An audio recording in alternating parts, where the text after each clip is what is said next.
Now, there's other forms of racing, of course, happening throughout the country and the world today. The Indy cars, for example, started their 1991 season in Australia, actually on March 17th, but late last night our time, the race taking home the victory. Other news as we wait in the rain-delayed Motorcraft 500, National Hot Rod Association on Friday. In Top Fuel, Eddie Hill was quickest with a 492.281. Jim White in Funny Car with a 5.17 through the traps at 279 miles an hour. And Pro Stock, quickest was Darrell Alderman at 190.6 miles an hour, a pass at 7.1. But because of the rain in the southeastern part of the United States, the Gator Nationals are postponed. And NASCAR, well, they made a little news today as well. They have announced that the restrictor plate rules effective May 5th, the race at Talladega, are going to come down another 32nd of an inch to 7/8 of an inch on the restrictor plate. Paul, NASCAR thinks that that's going to slow the cars down, take about 25 horsepower away, and slow the cars down 3 to 4 miles per hour at Talladega. Well, here at Atlanta, still a mist, light rain falling, but NASCAR is in hopes of getting this race back underway. In the meantime, well, we can go back 24 hours. The Automobile Racing Club of America, the Permatex Supercar Series of ARCA. Now, 28 of the starters in this Winston Cup field at one time or another have driven in the ARCA Permatex Series races. So in a lot of ways, it is the testing ground for both drivers and, in fact, some R&D work on some of the machines. Vastly similar cars. So let's go back just 24 hours to when it was a little bit drier here at Atlanta and the ARCA run. We're at Atlanta Motor Speedway. The cars all started as we take a look at the starting field. Greg Trammell and Mike Wallace on the front row, then Kenny Reagan, Bill Venturini looking down through this field. Benny, compare these cars to a Winston Cup car as we look at the starting field. They're practically the same thing, Paul. The only difference is the amount of money that the fellows spend on the race cars. These are weekend warriors, a lot of them. They do this as a hobby. Whereas in Winston Cup racing, everyone that does that, it is a business with them. And Benny also bring up they're 100 pounds lighter. That makes them a little bit faster. And in real life, they're a little bit faster than the Winston Cup cars. They allow a few more modifications like the engines should have, or at least they have a little bit easier rules on the horsepower. And 100 pounds lighter, and they run different tire compounds. So it ends up being a real fast race. All right, the field comes around, the green flag flies. And the ARCA race is underway. Paul, you talked about on R&D cars, the 18 car, Greg Trammell, that started on the pole. That is an ex-Bill Elliott car. As a matter of fact, Greg Trammell works in the shops at Bill Elliott, at his race car shop up in Dawsonville, Georgia. That's the red and white 18 that we saw. The scheduled distance here is 500 kilometers, just a tick over 311 miles. That's 204 laps. Paul, the 28 car, the one on the right-hand side of the screen, that's Charlie Glotzbeck. This is another R&D car. This is the Dale Earnhardt, Richard Childress R&D car. And if you'll watch, he's already up in the third place. This is where these guys from the Winston Cup get a lot of their ideas. If they have something they want to try, they stick it into an ARCA car and try it. That's one of the reasons why we have such good racing here. And a challenge at the front of the field as Chicago's Bill Venturini moves to the front, and Glotzbeck comes down on the inside. So a change for the lead. Venturini now has the lead, but Charlie Glotzbeck is definitely on the charge. And that's another thing that we do in R&D is that the Glotzbeck pit crew, some members of the pit crew are the Dale Earnhardt crew, but some of them are not. That's one way for a new crew to get some experience, so in case Childress has a problem, needs a new tire changer, he has someone with experience. And you know, another thing, Charlie Glotzbeck, who's right up close in second place there right now, Paul. Charlie's been running for an awful long time. He's been around stock car racing about as long as I can remember. He's 51, I think, years old right now. Is that right, Benny? 51 years old. He's got a lot of experience, a perfect type of a driver to have in an R&D car. As a matter of fact, we talk about R&D. Charlie Glotzbeck, the fellow who's driving this black 28, this past week was at Talladega, Alabama, for 2 days testing Dale Earnhardt's car. Dale Earnhardt was in Hawaii with his wife, Teresa, on vacation. Richard Childress thinks enough of Charlie Glotzbeck to let him test the car for him. Matter of fact, Charlie Glotzbeck drove the second race ever held here at Atlanta back in 1960. Is look at Venturini. He gets sideways. I think he got tapped. I think Glotzback touched him coming off the fourth quarter, and Venturini said, oh my goodness. Well, it was obvious he didn't mean to do it or didn't do it on purpose, Benny, because he sure turned him loose real quick, but I agree. I think he touched him just a little bit.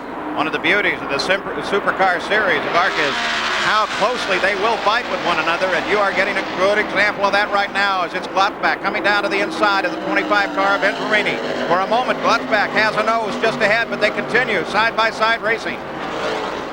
And just remember and keep in mind, that should be and really is a Dale Earnhardt car. Theoretically, has all the latest stuff, the best of everything, and the things that they want to try. That's the black car, who's just now a few feet in the lead. Charlie Glotzback. Not able to make the pass. Venturini comes by on the outside. The 04 car, that's Mike Wallace, runs in third place. There is Mark Gibson, as he's had problems with an engine, laid down a little bit of oil. 5 laps are complete.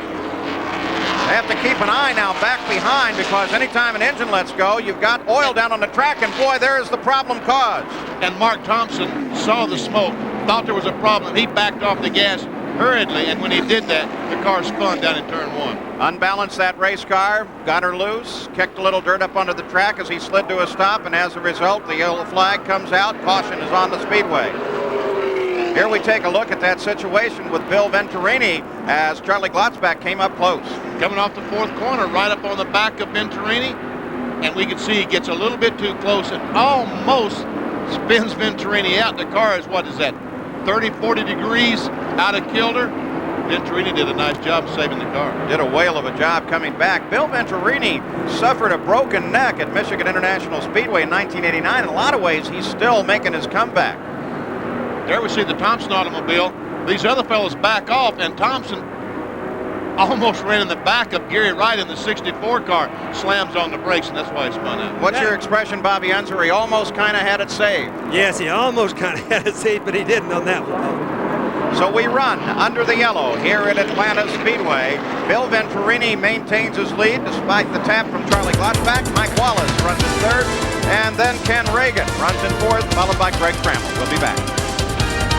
We're back at Atlanta. 9 laps are complete. We run under the caution now as a result of a car spinning down off the course and kicking a little debris up on it. Let's go to Jerry Punch. Thank you, Paul. We're with Phil Hammer, who's the crew chief on the current leader, Bill Venturini Chevrolet. And Phil, is the car going away, or do you have a problem?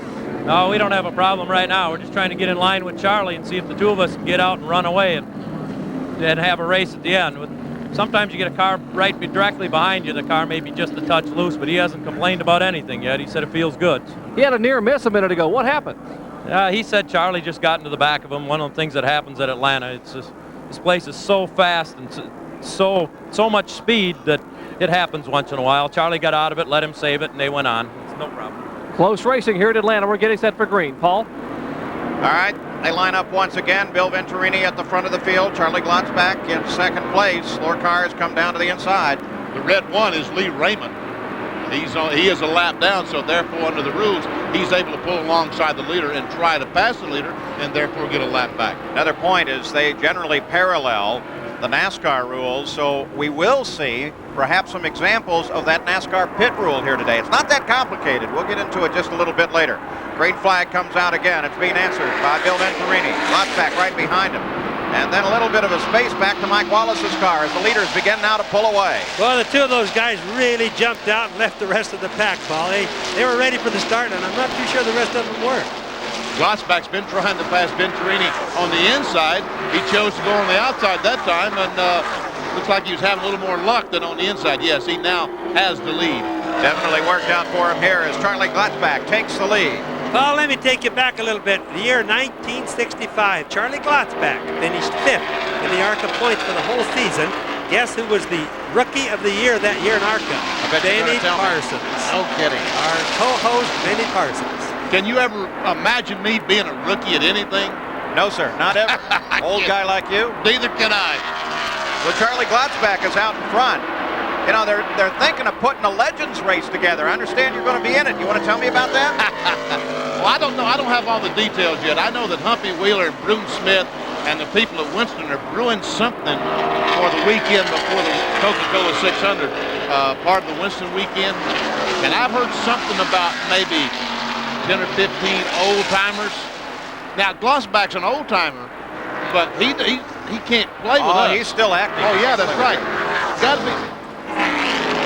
All right, the number 1 car comes in. That's Lee Raymond. This is for a stop-and-go penalty. They'll just bring him into the pits, wave him out right away. Well, he didn't really stop, but I guess he got the penalty anyway. Well, it was a penalty because he had to slow down and take off. But the problem was that he really truly didn't do that much wrong. He was in front of the leader just a little bit coming off turn 4 for the start. Well, Charlie Glotzback is setting a whale of a pace, 170.47 miles an hour on that last lap. He's looking very strong here today. You want to tell some old-time stories about this guy. We're talking a guy. Oh, whoa! crash. 2 cars together there. Looks like David Ray Boggs in the 88 car. And that was a Davis, Mike Davis in car 26. That's Boggs, the red 88. And did you see all the sparks coming out from underneath the car, Benny? The car was on the ground, or part of it was, and there's where you don't want a fuel leak because that would have created a big fire. Mike Davis's car. Both drivers look okay. Boggs had started 25th and run up to 16th. As we'll go back now under the caution and take a look at that situation.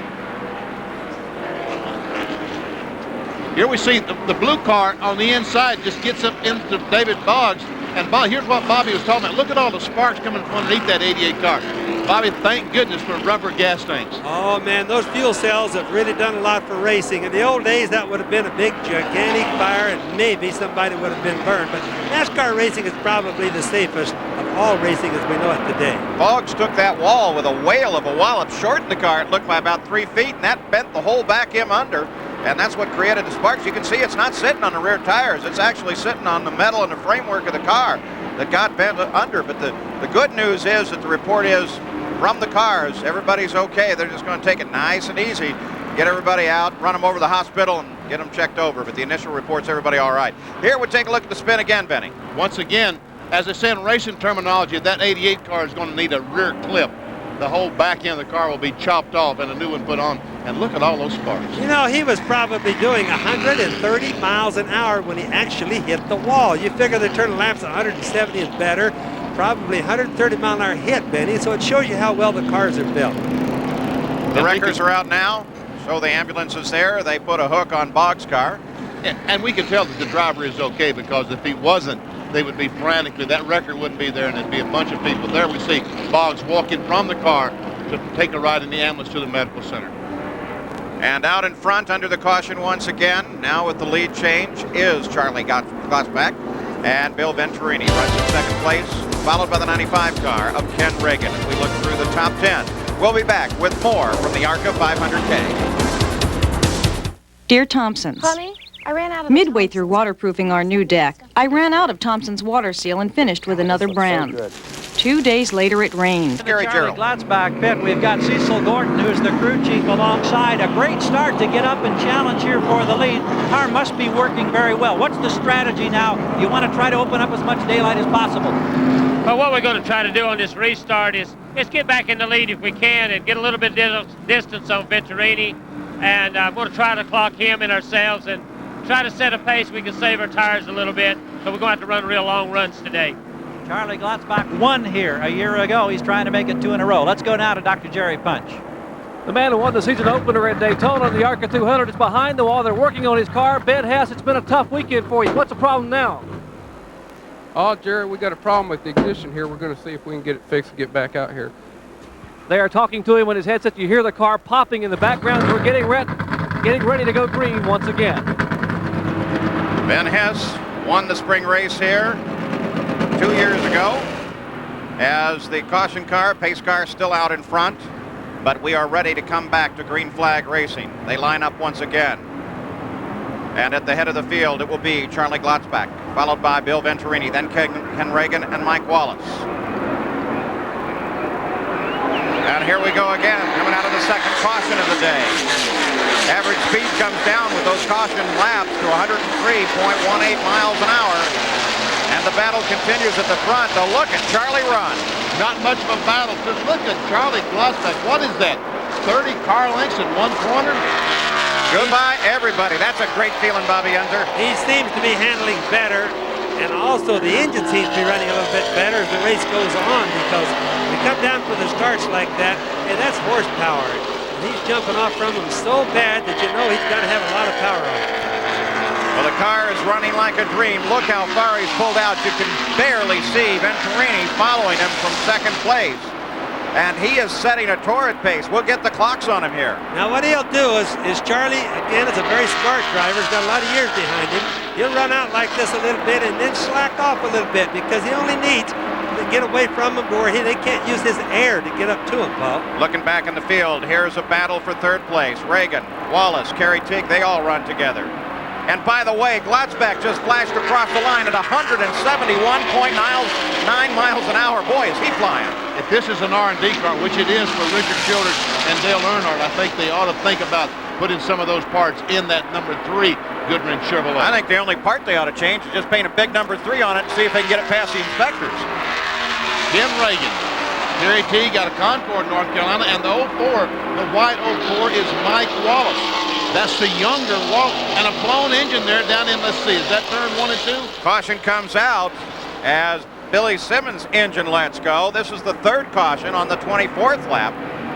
And that'll oil down the course again, so they once again will have to send the crews out and put some oil dry down to make sure that the high banks here, banked at 24 degrees here in Atlanta, are nice and safe to run. I was just going to say that Mike Wallace is the younger of the Wallace brothers. There's Rusty, Mike, and then Kenny is the younger of the Wallace boys. 31 years old, Benny, and he's a veteran of 14 years at 31 years of age. Think about that. He's got 6 track championships, and he's won over 200 feature races. How's that for a 31-year-old? So action continues here in the Permatech Supercar Series of ARCA.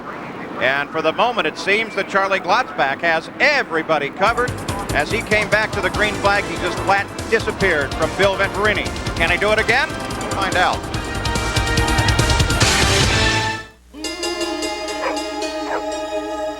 Today, one company will bring more people from more places together than anyone else. And there will be a little more laughing, a little more sharing, and maybe for a moment or two we'll all feel a little closer. AT&T, all you need to reach out. They all left at Christopher Columbus when he said the world was round. They said a more powerful new V8 engine would only speed your trip to the gas station. They haven't driven the new Ford Crown Victoria. Ho, ho, ho, who's got the last laugh now? More powerful, more fuel efficient. More than ever, it's the new Crown Victoria. That's nice. Have you driven a Ford lately? Monday, when Mac takes a tumble. It's the old ladies and the mob. In a rumble. Lighten up, MacGyver. It's Mac on the attack, MacGyver Monday. Homeowners, great news. Garden State Brickface is now Garden State Brickface Windows and Exteriors, your total remodeling solution. Introducing an exciting new selection of premium vinyl siding, windows, and doors. That's right, vinyl siding, windows, and doors, all maintenance-free and fully guaranteed. Have it all. Brick, stucco, stone, and now our new vinyl siding. And yes, we even do windows. Easy to clean, lifetime guaranteed. And doors, all crafted with the same commitment to quality that's made us #1 for nearly 40 years. Call now for more information and your free booklet on remodeling with no obligation to purchase. For the home of your dreams, one call does it all. Garden State Brickface Windows and Exteriors. For your free bonus booklet, financing help, and estimate with no obligation. Call 1-800-255-5000. That's 1-800-255-5000 now. Channel 7 celebrates the luck of the Irish on St. Patrick's Day. The Motorcraft 500. Brought to you by AT&T, the right choice. By Radio Shack, America's technology store, nobody compares. By Castrol, engineered for today's smaller cars. And by Ford Motorcraft. Choose the replacement parts that provide more peace of mind. Motorcraft, quality parts from Ford.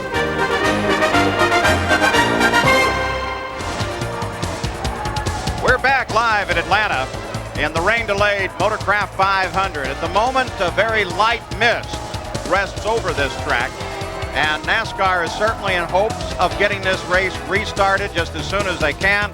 And of course, we are in hopes of being able to bring coverage to you.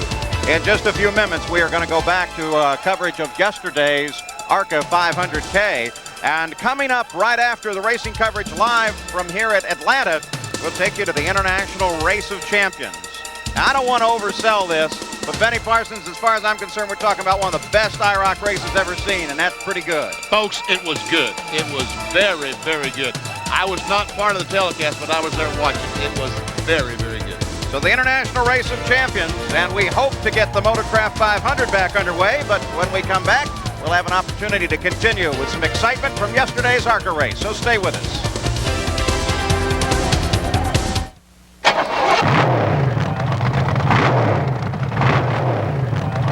Speed. For some, it's life.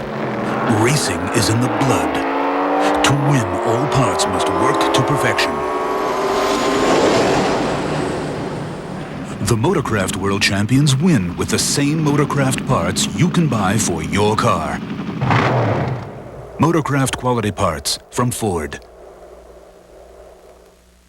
So, I'm having breakfast with my buddies, and I order Kellogg's Bran Flakes. And right away, Scott says, "Problem, Dad?"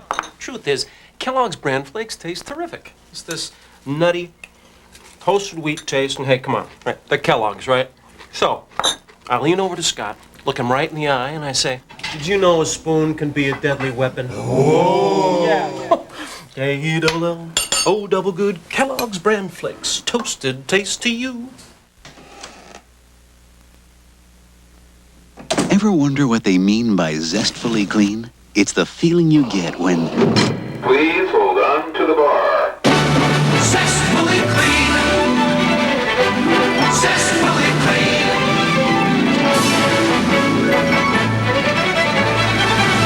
You're not fully clean unless you're zestfully clean. That's zestfully clean.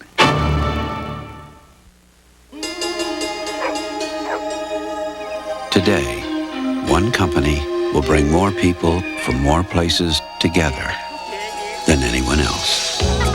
And there will be a little more laughing, a little more sharing, and maybe for a moment or two we'll all feel a little closer. AT&T, all you need to reach out. An elite field remains for the final test of speed, strength, and skill. It's the conclusion of the Jeep Superstars Saturday on ABC's Wide World of Sports. Well, the rain delay continues. We're going to go back to yesterday's ARCA race now and jump ahead a few laps. And during the interim, we had another yellow flag. Jimmy Horton, defending champion, fell out. Also, Bob Keselowski fell, by the way, with a blown engine. So let's go back, joining at lap 42. Still under the yellow. 42 laps are complete. Let's go down to the pits. Well, the man who set an unprecedented super speedway record last year in ARCA competition, Jimmy Horton, 5 consecutive wins, calls it a day early in Atlanta. Jimmy, what happened? Well, we lost an engine, I think. It just started skipping on a cylinder, and it wasn't no sense just sitting out there riding for the rest of the race. You know, we just brought it in here and just try to be right for the next one. That's what we're going to gear up to do, and hopefully at Talladega we can just see winner circle again. Tough break for the defending winner of this event. Let's go up on pit road where Gary Gerald is standing by. Gary? Jerry, it's also been a tough day for the pole sitter Greg Trammell. He had a terrific qualifying run to lead this field, but he dropped back. Crew tells us the car was loose. They had to bring him in for a chassis adjustment to try to tighten it up. And now as they get set to go green, he's way back in the middle of the field with a lot of ground to try to make up. But unlike Jimmy Horton, at least he's still in the race. Let's go back upstairs. Thank you, Gary and Jerry. We'll keep an eye on Greg Trammell as well as he lines up down on the low side at the top of the field. The man who has been the dominating factor thus far in this race is, of course, Charlie Glotzback. And Greg Trammell, all that ground to make up, and the kid is only running about 8 or 9 races in his life, so he doesn't have a lot going for him. All right, we watch for the green flag. There it is. And we're back to racing to the ARCA 500K. Scheduled distance 204 laps or 311 miles. That's a long race, but remember, 500 kilometers is still less than 500 miles. Charlie Glotzbach, the guy that seems to be the guy that's going to dominate this race today, is really, really fast. 21 of the first 43 laps, as we hit lap 43 now, have been run under the yellow. At this moment, it is Charlie Glotzbach out in front, followed by Venturini, then Ken Reagan, then Kerry Teague, and Dale McDowell. You mean followed from a far away by Bill Venturini. A long way back. Once again, Glotzbach, they throw the green flag, and he just burst out to a 30, 40 car length lead. The question is, do you pay for that kind of performance later? Very possibly, Paul, because let's face it, he may be abusing that car. All right, so Charlie Glotzbach runs in front. Venturini tries desperately to catch up. Let's go to Jerry Punch.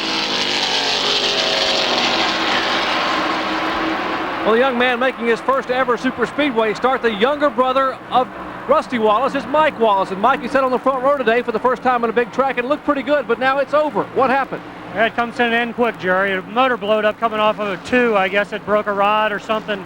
Car was running real good. It was handling well. We were a little down on horsepower compared to the front couple cars, but you know, we had 200 laps to go yet there, and we were just trying to ride the thing out, and couldn't believe it. It come off there, and it just broke. An early day for Mike Wallace. Gentlemen. Right in the middle, that's Clay Young, and the next car is Chris Gerke.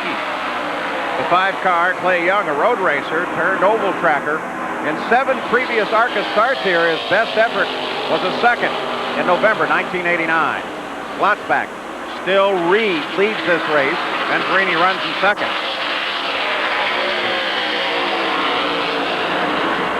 And here's a look at that situation between Teague and Reagan. We see Kerry Teague up on the outside, and all of a sudden, when the tire starts smoking and the car goes away, he tries to save it and almost goes up in front of those other cars into the outside wall. And when that tire starts smoking, Benny, let's tell him that's because he's on the gas, not because he's sliding. If you're sliding, they're all going to smoke. So he was still on the gas. He just busted the rear end loose. Even with the yellow flags and caution periods, the race average sneaking back up again, just a tick above 100 miles an hour. So the pace is coming back up because this man is really flying. We see Sports Image on the side of that 28 car. There's the 35 car of Venturini, 25 car of Venturini, second place. But we see Sports Image. That's a souvenir outfit out of Charlotte, North Carolina. They make Dale Earnhardt hats and T-shirts. Here we take a look back through the field. This is second place. You get an idea of where he is in position to Charlie Glotzbach and relative to every other car in the field. Boy, they are beginning to spread out. Yes, and remember, Venturini won this race in 86 and 87. He's no piker. Boy, look at Charlie. He's all the way up, running into 3. Now back to that battle for third place. Clay Young up on the outside of McDowell. He takes that spot away. Here comes Chris Gerke on the outside. He's trying to take the spot away. When you talk about a former road racer like Clay, Benny Parsons, how much of a change is it to come off of a road racing background and have to run on a super speedway? Very, very difficult, because in road racing, most of the courses are flat, and you back off long before you get to the corner, get the car into the corner, and then get back on the gas. At these racetracks, 24-degree banks here at Atlanta, 31-degree banks in Daytona, you've got to drive the car, as you see, down in the corner, way down in the corner. So hard for road racers to do. You also can't be nearly as violent with the car as you can in a road race. No, you've got to be really finesse these cars. And also keep in mind, Benny and Paul, that the drivers, when they get in the middle of these banks, actually look up in their windshield. They don't look across to the turn. They actually look up because the banking is so steep. So as you watch the cars going around, just imagine what the driver has to look at to see the track.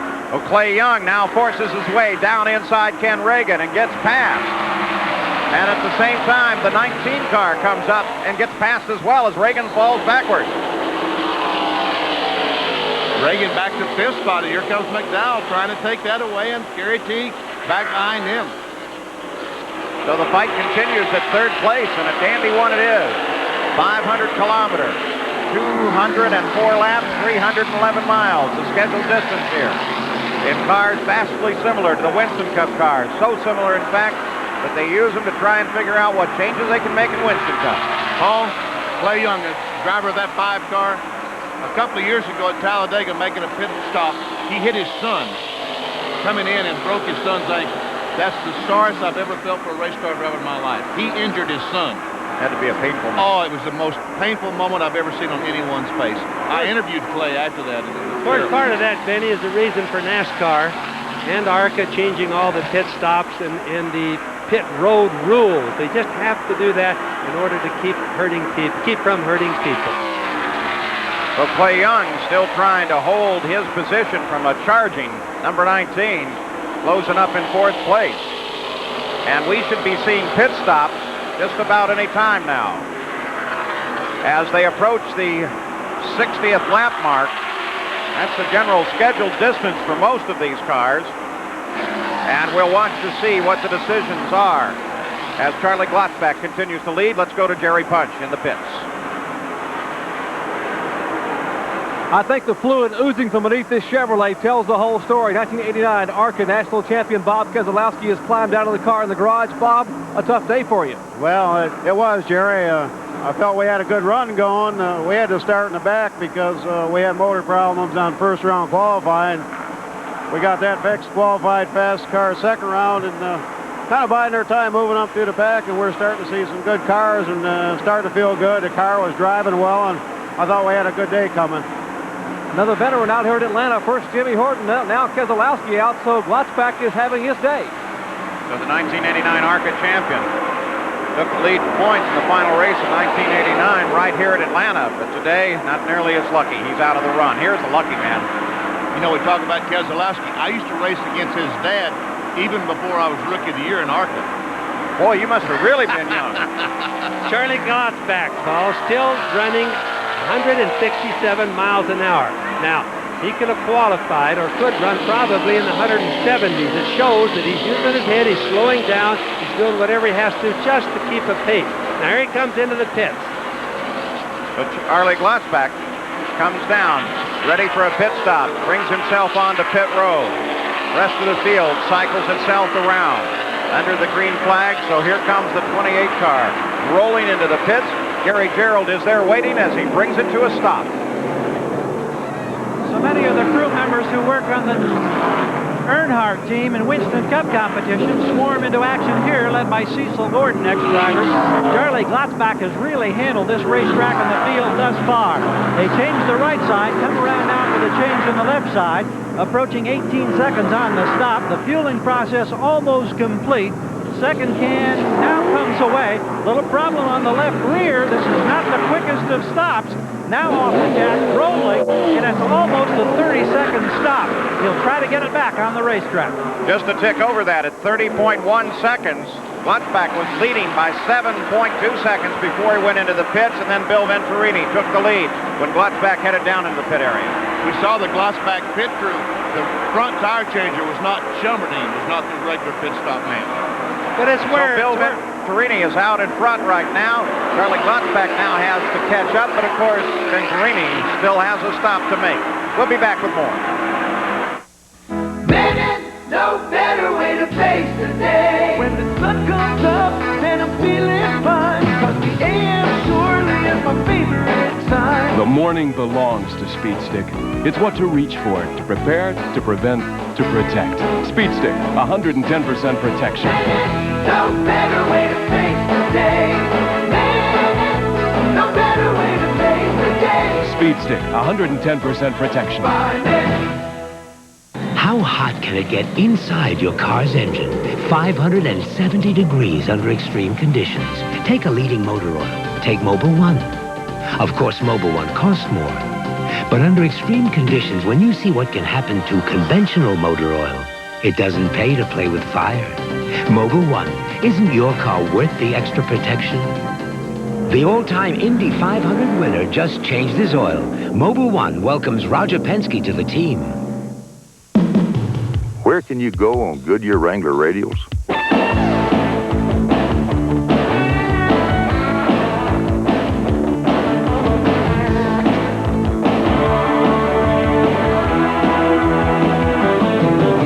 So where can you go on Goodyear Wrangler radials? Just about anywhere you want. Put on a set of Goodyear Wrangler radials, and you'll know why we say the best tires in the world have Goodyear written all over them. The They all laughed at Christopher Columbus when he said the world was round. They said a car that paid so much attention to handling its passengers would have nothing left for handling the road. They haven't driven the new Ford Crown Victoria. Ho, ho, ho, who's got the last laugh now? More room, more agile. More than ever, it's the new Crown Victoria. That's nice. Have you driven a Ford lately? You don't get a 5-yard penalty for a mistake here. It can be quite severe. 3 dramatic decades of ABC Sports at the Indy 500 can be yours. The spectacular starts, the close-up pit stop action, the fantastic finishes, and much more. Call 1-800-4ABC-VCR. ABC's home video. Live and drive the Indy 500 is only $19.98 plus $3 shipping. Racing fans, order now. 1-800-4ABC-VCR. We're back in the ARCA 500K, and here's the leader of the race, Bill Venturini. He took the lead from Charlie Glotzback when he pitted. Now it's Venturini's turn as he comes in for a change of rubber and refreshing the fuel. They change tires all the way around. Used to be more fun when Venturini made his pit stops because his crew was all girls. Remember when he had an all-girl pit crew? Yeah. The girl that was swapping the windshield there in the blue, that's his wife, Kathy. She was cleaning the windshield when he first came in the pits. Every year in January, we have a big party up in Chicago to support the Lathrop Boys and Girls Club. He's always there, brings his car out, is a big hit. Now here is Clay Young with these stops. Clay assumes the lead. Of course, he is scheduled to stop here shortly as well as we cycle through what has become now common to this form of racing. What with the new pit rules is a series of green flag stops. So far, we've seen the leader, Charlie Glotzback, stop. Venturini took the lead. Now Clay Young comes up to the lead, and he should be stopping any time now. Yes, Paul, and remember, like you said, everything is under the green. No more yellow flag. Everybody come into the pit. But they still close up under the yellow. So the racing is just as good. Maybe not as good in the pit, but it's just as good on the racetrack as we can see all day here. Your Clay Young is slowing down, so evidently he's going to make a pit stop because Bobby Bowser was on the inside of him and drove away. Yes, Clay Young's on pit road coming down towards the pits. So Clay Young brings it onto the pit road. He relinquishes the lead to Kerry Teague at this point as Teague stays out on the track, and Jerry Punch now stands in the pits and awaits for the arrival of Clay Young. Scheduled pit stop for the Smyrna, Georgia driver Clay Young, the IMSA All-American Challenge Series champion, trying his hand at ARCA competition today. He is our leader at lap 65 and making his first pit stop of the day under the green flag competition. Right side tires going on. 1 can of fuel going in. They have taken the left side lug nuts off. His crew now moving around to the left side of the car will change all 4 tires. You will see this all afternoon, taking advantage of this green flag stop to change 4 tires and fill the car full of fuel. He is running the Hoosier tires. Remember, in ARCA competition, they're allowed to run Goodyear and Hoosier tires. And this driver, Clay Young, choosing Hoosier today. Almost completed the car off the jack, and he is away. Nice stop at 29.2 seconds for Clay Young. At the same time, here's Kerry Teague making his stop. Well, I just want to make a note. You see the guy pick up that jack and he runs around with it. Hey, that jack is aluminum. They can do with it. But the tires and the wheels, they're heavy. These guys really work hard at those pit stops, but at least the jack guy has a light one to do. So now, under the green, all these cars make a stop. And while they want to work the stop just as fast as they can, they all know that if they run it in the same approximate 30 seconds, generally they come right back into the order that they went in. But if they can get a couple of seconds, boy, that's when it really pays off. That's about 1 straightaway, 2 seconds. Here's our leader now, Cecil Eunice. He has assumed the lead since all these cars made their pit stops, but he's coming in the pits. He's down low on the apron of the racetrack. So with Cecil Eunice coming in, the 18 car, that's Trammell, who started on the pole. Greg Trammell out of Dawsonville, Georgia, not far from here, will take the lead of this race. Certainly the local favorite. Seems that Dawsonville is not very far from where we're sitting. And one reason that Trammell is not stopping is he stopped on the caution flag. Remember, just a few laps ago to put some fuel in his car, so he can run a few more laps than these cars can. So the 31 car threads its way down into the pits. He's not changing Look at tires. That. No tires at all. He's happy with it. Boy, I'm surprised about a decision like that. Man, I am shocked that he's not putting tires in the car. That's a bad decision, Benny. Doesn't make any difference how you look at it. That's a bad decision because there's nothing in NASCAR racing like having, or an ARCA racing like having new tires. And you see the car is stalled. He was out of gas going down the back straightaway. That's why he was so slow. They're trying to push the car, trying to get it started. And they are hard to start like this. They certainly are, Paul. They see the guy up in the front squirting gasoline in there or starting fluid. Now, it's my opinion that they still should have put tires on it. The car was there. It is green flag. That's the time to put them on there so you'd be more competitive for the rest of the race. Still no fire in that machine. Boy, this is tiring for a crew as they try to get it started. Finally, it breaks whatever lock it may have had, and he's back rolling. Well, you have to wonder, did the car just start, or did the guys get the tires? They were just going to quit right then. I think they ran it out of fuel. You're talking air in the line now. They got to get the pumps going, get all that fuel back up into the carburetor. And there we see Greg Trammell, the leader of the race now. So Greg Trammell, as Benny pointed out, stopped early under the yellow, and his stops are now out of sync. He took on fuel, so he's not stopping in the same order as everybody else. That's what I started to say, Paul. He'll just be out of sequence with the other cars. His new tires will be different. In other words, he doesn't have new tires simply because he stopped for fuel only. So that meant that he thought his car was handling well enough to go on further with the same tires and still be competitive. Average speed of the race now, 100.93 miles an hour. Not nearly near the record pace, just over 130 miles an hour, but still plenty of distance to travel. And Greg Trammell is in command at the moment. But one has to consider where he made his stop, try and keep track of where he might stop and everybody else might, Benny. Well, I tell you, it really becomes a chess game and a guessing game when the cars have to make their green flag pit stops. He may just ride out there till he has to put some more gas in, or he may decide to stop early just for tires. How much of that kind of thinking is being done by the driver, and how much is actually being done in the pit? All of it's done in the pit. The driver, all they can do is turn the steering wheel and try to avoid trouble. The thinking has to be done in the pits, Paul. Well, Paul, it just shows you the teams. You know, when we say teams, it's just exactly like a football team or whatever have you. The whole team has to work good together. So Greg Trammell is out in front. Charlie Glotzbach is charging. We'll return with more racing action from the Motorcraft 500 after this message and a word from our ABC station.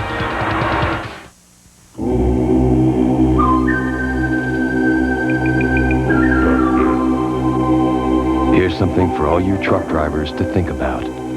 There's an oil made special for trucks. An oil with the Shell brand. Oil that protects engines when they rev their highest and work their hardest. Think any oil will take care of your truck? Think again. Truck Guard from Shell. Head and Shoulders for my serious dandruff? Blue is better. Extra medicated Selsun Blue. With a medicine doctors recommend most. Medicine that relieves flaking better than Head and Shoulders. Blue is better. Selsun Blue, doctor recommended #1. A Motorcraft spark plug has to fire 500 times a minute. Over its life, that's a spark 5 miles long. Shouldn't you install that peace of mind? Motorcraft quality parts from Ford. Thursday. I follow my nose. When Columbo's a teacher, the homework is murder. It's either him or it's us. They assigned this rumpled little dumbbell to find his killer. Why did you do it? An ABC movie special, Columbo Goes to College, Thursday at 8, 7 Central. Pocono Raceway. It's a little bit of Dixie in the beautiful Pocono Mountains of Pennsylvania. I'm Richard Petty. Why just watch racing on TV when you can be there? Join me and all the stars of Daytona at Pocono twice this year. June 16th, Champion Spark Plug 500. July 21st, Miller Genuine Draft 500. Order now by calling 1-800-RACEWAY and get hundreds of dollars of Pocono vacation discounts. Call 1-800-RACEWAY. For a free Pocono vacation travel guide, call 1-800-POCONOS. If someone told me there was a 90% chance of rain, I'd carry an umbrella. And if someone told me there was a 90% chance lightning would strike this spot, I'd move. Now, if someone told me 90% of the people use the genuine New Jersey Bell Yellow Pages, I'd put an ad in it. The genuine New Jersey Bell Yellow Pages. No other book can match it. A Bell Atlantic company. Watch Wheel of Fortune tomorrow night after Jeopardy! On Channel 7.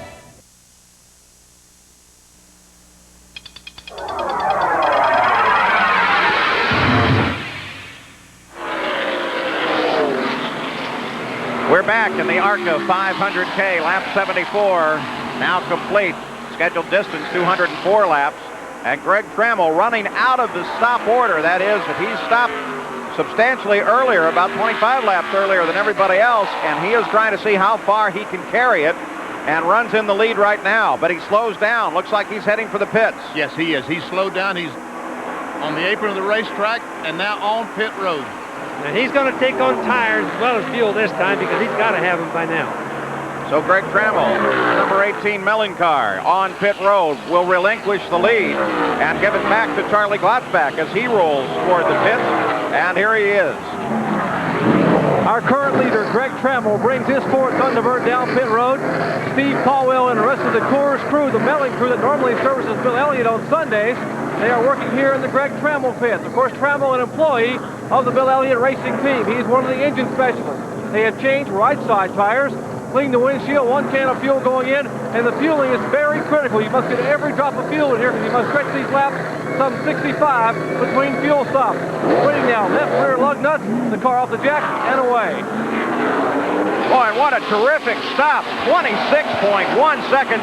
That's the best stop of all the leaders on this cycle. And they had to wait to get the car full of fuel. You see them wait for a couple of seconds to get the car full of gasoline. But neither one of them, or none of them, are as strong as this man right here, Charlie Glotzback. And incidentally, Charlie won the last race here in Atlanta last fall.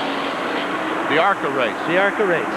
He's showing tremendous power here today. Big number 28 has appeared at the top of the charts, only relinquishing when he went in to replenish tires and fuel. Bill Venturini took over for a while. And Clay Young, and then finally the change that you just saw. You can just watch that car of Charlie Glotzback as you watch him on the track, Paul. He's really handling good. Even if the engine weren't running perfect, which it is, he's really handling good. You just watch the car and the tires work through the bumps or the little bit of roughness on the track. There's Cecil Unison. That's the car that did not put tires on when he stopped a few laps ago. And watch, Charlie Glotzback is lapping him and just going away from him. And now you see the relative effect not only of a car that is superior at this moment on the track, but that decision that Bobby Unser called and said wasn't the brightest thing that he would have done. You watch that car of Charlie's as you go into a turn, just imagine the amount of pressure that the right front tire gets. Just look at him as he rolls in. The tire just really gets a tremendous amount of pressure. And then, of course, when he applies the power, the rear tire, the right rear, gets a terrible abuse. And there's a car we saw battling for second and third, Ken Reagan, that's now in danger of being lapped by Glotzback. Charlie is overhauling this field, just carving his way up through. And Bill Venturini comes in, downshifts, a little puff of smoke at the back of the car as he heads for the pit. He has blown. He is still on the inside of the racetrack. I thought he was coming in the pits too, but he has blown an engine. Now that smoke right there, though, is the dry that's on the track, not the engine smoke. He blew an engine without a lot of smoke, Benny, which is kind of a rare thing. He was 14.5 seconds behind Glotzback running in second place. Well, what a terrible disappointment that's going to be as he rolls into the pits. In fact, really seemed to be the only one that can challenge Glotzback. That's what I was going to say. Who are we going to find to race with Glotzback now? Glotzback has been fast today, fast and handling good. Plus, I think all of his decisions have been good. Of course, you think about it now, he's got a Dale Earnhardt car, he's got a Dale Earnhardt crew. Why shouldn't he be good? If he didn't, he'd look bad, wouldn't he, Billy? And Cecil Gordon that we saw as the crew chief back when he made his pit stop in an interview with Cecil Gordon. He's no slouch. I mean, Cecil Gordon was a Winston Cup driver for many, many years.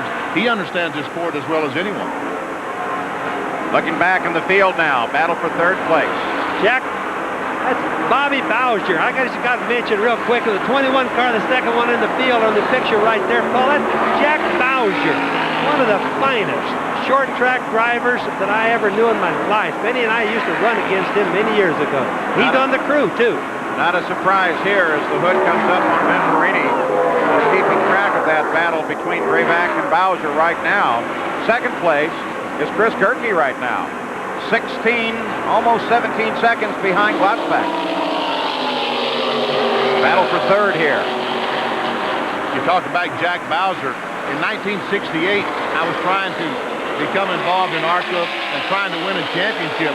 Jack Bowser was very, very helpful to me. I spent 2 weeks in his shop in 1968, and he was trying to tell me a lot of things. So, obviously, I'm I'm kind of pulling for this 21 car to do well. Well, I am too. I drove one of Bowser's cars at Michigan one time, Benny, and it was one of the finest cars that I ever drove handling-wise in my life as far as stock cars are concerned. Well, somebody's got to cheer for the 34 car, Brebeck. Then I guess that's what I'll do. He's running in third right now, but Bowser comes down to the inside. And Brebeck was the champion last year. He was the 1990 ARCA champion. And when he's not racing, he's a logger. He hauls logs, cuts trees, and all that stuff. I'll bet you'd hate to tie into him on Saturday night at the local bar, would you, Benny No, Carson? thank you very much. Imagine the strength he's got in his arms. Bowser, of course, in one of only 2 Fords that run in today's race as they continue the fight for third. Botsbeck still out in front, and Chris Gertie runs in second place, but a good 19, 20 seconds back from the leader as we watch this fight for third.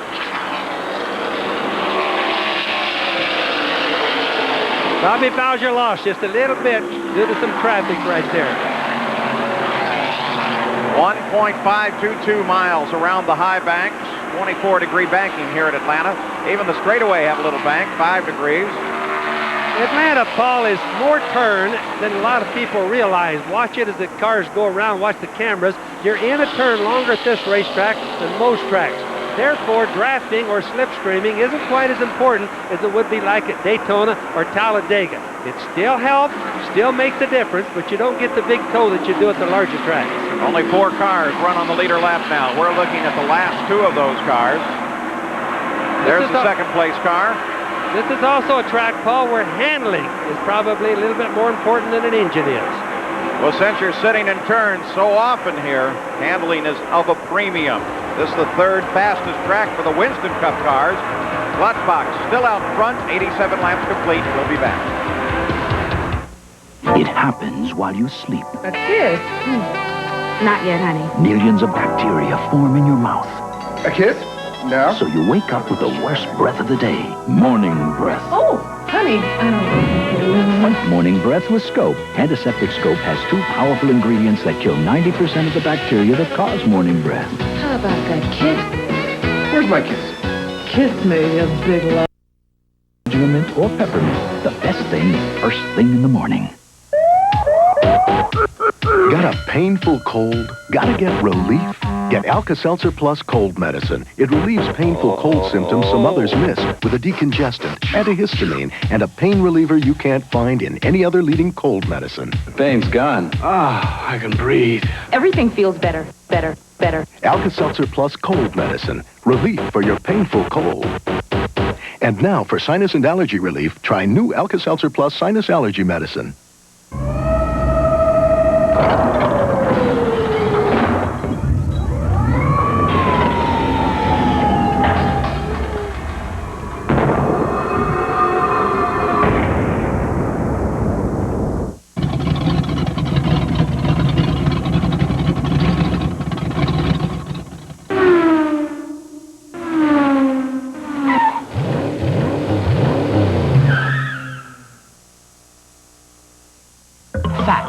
The all-new Ford Escort is the best-selling small car in America.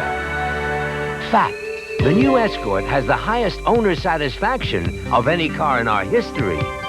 Fact, Escort has more repeat buyers than any car in its class. Call it leadership, call it winning, call it anything you want. The simple fact is, Ford is #1. Save during Leadership Month at your Ford dealer now. Tomorrow, it's the original special that everyone fell for, full of little surprises. You'll laugh till your face hurts and chuckle till you buckle. See amazing talent. You just can't hide that kind of charisma. It's The Living End, the original one-hour special that started it all, America's funniest home videos. Then, I'm Alan Thicke. Which was the longest-running medical series of all time? Get the pencils and paper and get ready to test your TV IQ. Which of these couples on LA Law has yet to go all the way? Join Alan Thicke for an all-new Tube Test 2 tomorrow. We're back live in Atlanta, Atlanta Motor Speedway. Doesn't look good here. It's still very, very damp. Some of the crews trying to get their equipment in line. In fact, giving some serious thought about heading back to the garage area while we continue under a rain delay in the Motorcraft 500. Coming up next, of course, the International Race of Champions. 12 of the best racing has to offer, and equal and matched cars in one whale of a race that I guarantee you is not affected by any rain whatsoever. And we're also following the basketball. In fact, look at that. All right, go Carolina. North Carolina 84, Villanova 69 up in Syracuse. And the Midwest Regional out of Dayton, Ohio. Boo, Georgia Tech gets beat by Ohio State 65-61. What do you mean, boo, Southerner? All right, we will continue with more coverage of the ARCA 500K right after this, and we'll continue tracking the Motorcraft 500. A look behind the scenes as sports and science converge, brought to you by AT&T. One unique aspect of NASCAR racing is how close the cars get to each other. This drastically affects the dynamics of passing and drafting at high speeds. All teams perform wind tunnel testing, but only Ford uses a pair of 4/10 scale models. We're trying to just, number one, get an understanding of the forces that are acting on the car. After we understand what's going on, is to try to come up with a way to improve the situation for our cars, make our cars more competitive, make our cars more stable in traffic, make the racing overall safer.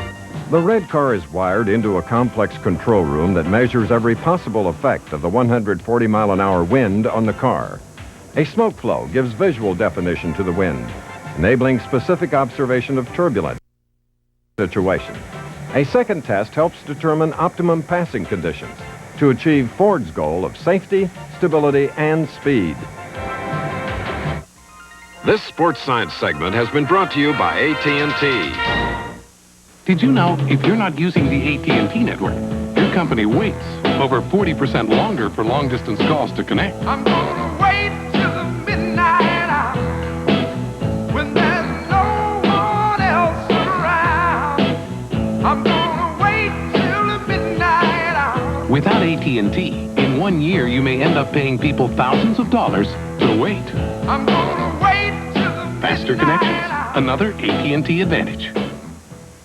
Okay, pour it and say, do I love Diet A&W root beer and cream soda with 100% NutraSweet. And action. No, am I right? No, into the glass, into the glass. What, do you need glasses or are you just stupid? I've been told both. It's the taste that made A&W famous. Over its life, a Motorcraft battery delivers enough energy to light up a small park, like Candlestick Park. Shouldn't you install that peace of mind? Motorcraft quality parts from Ford. To get rid of her gray, my wife can spend 40 minutes.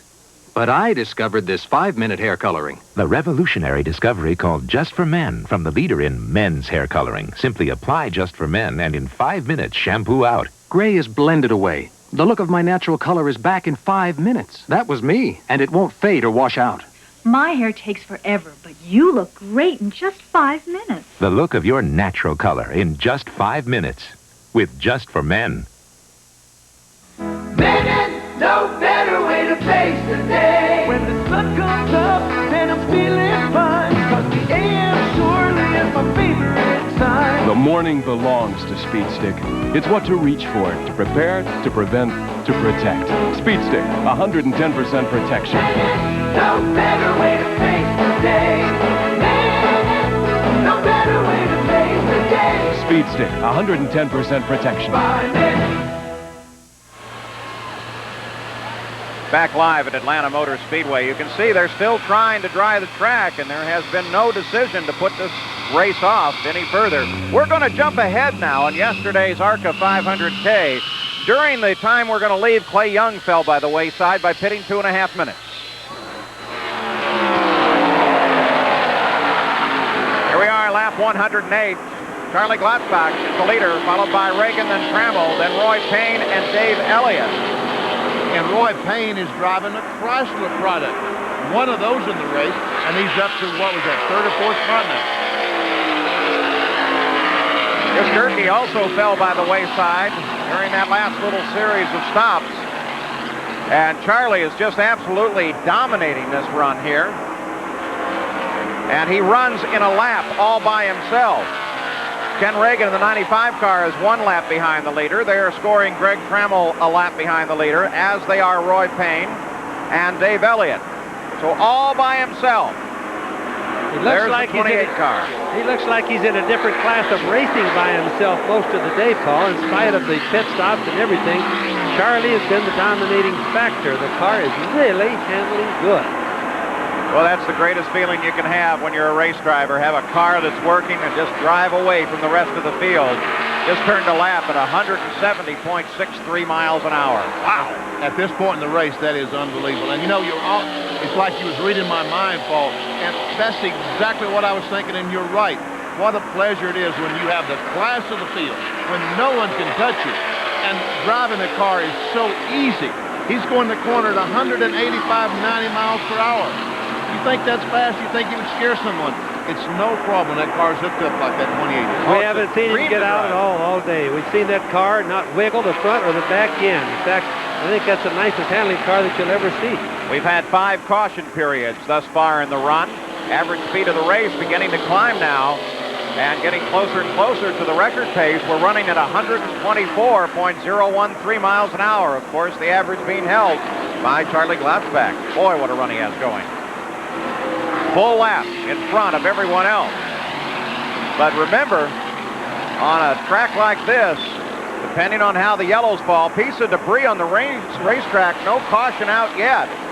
But we'll see whether or not they go caution. I was about to say that the way you cycle a pit stop can make a world of difference and change the complexion of being a lap down or 2 laps down easy. Speaking of pit stop, here comes Glatzbach. Now, someone has probably recognize the fact there's debris on the racetrack, and they hope that a caution flag will come out while he's in the pits. Of course, as he comes into the pits, he can probably do about anything that he wants, as here comes Glatzbach, heading down pit road to Gary Gerald. Looking down pit road, Charlie Glatzbach sees a 3 on the inside. That's Dale Earnhardt's number, and it's his crew that services this machine. Glatzbach with the luxury of more than a lap advantage on the rest of the field, even though the green is out. They're changing on the right side. Here comes the Jackman now to the left side. Everything in the typical precision of this Good Ranch team. We see some smoke off the front brakes on the left side. It's hot up there, obviously. The refueling process is nearly complete. He's off the jack. Charlie Glatzbach is back in the hunt. 25.8 seconds. 25.8 seconds. You bet. Good little stop there. That was a fast one. For the people that don't know how they can stick that tire on there, just stick that wrench on and have it happen, the lug nuts are glued to the wheel. So when they stick the wheel over the lug nuts, Paul, they just stick the air gun up there and just zap it on. They're already in place. Now, he is not going to lose a lap. He's going to still be in the same lap with these guys. Here's Greg Trammell and Ken Reagan. Boy, look at him. They tried to catch up to Charlie, but he was just too quick for him. He roared out of the pits with that spectacular little stop, and he was able to stay out in front. Really been an exciting race. The rest of them line up, and the caution comes on now. They finally decided that debris is just a little too much, so our 6th caution period of the day comes on lap 117. I don't really think that Charlie Glatzbach, Benny, knew that caution that there was debris on the track and anticipated a caution, because I just don't think anybody saw it for a while, but boy, it was a big chunk of metal out there. So 117 laps complete. We are back under the caution with Charlie Glatzbach continuing to dominate this race, followed by Greg Trammell.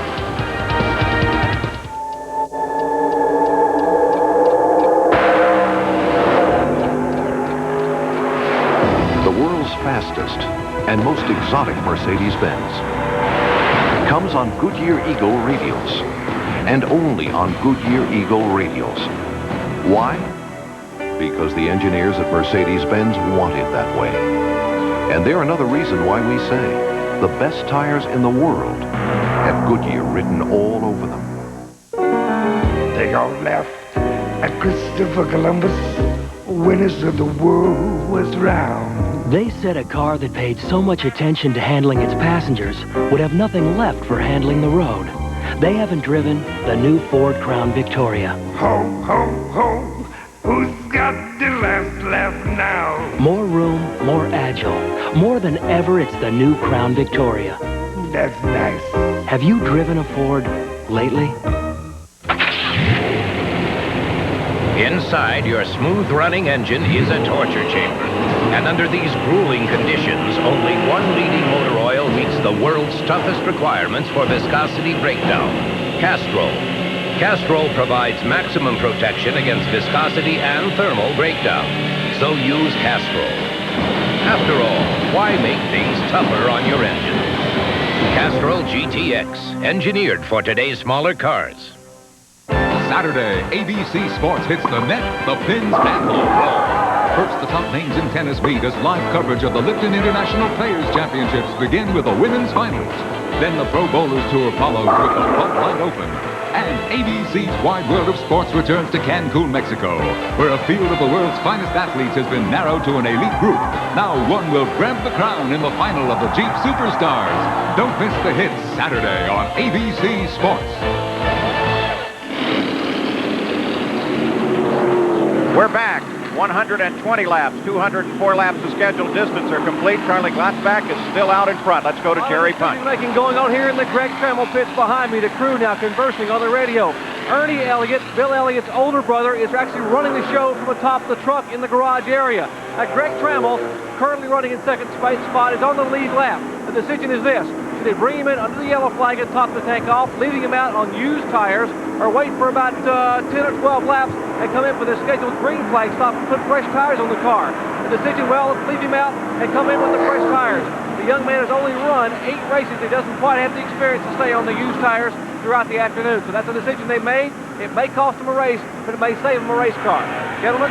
Well, with 25 laps of caution thus far, that kind of tactical decision becomes critical. 126.7 miles an hour, the average speed to this point. Ken Reagan accelerates a little bit there as we try to cycle in behind the pace car and get ready for a green flag. The pace car is off down on the apron of the racetrack. We are going to see a green flag, and Glotzback and Cecil Eunice bring them down for the green.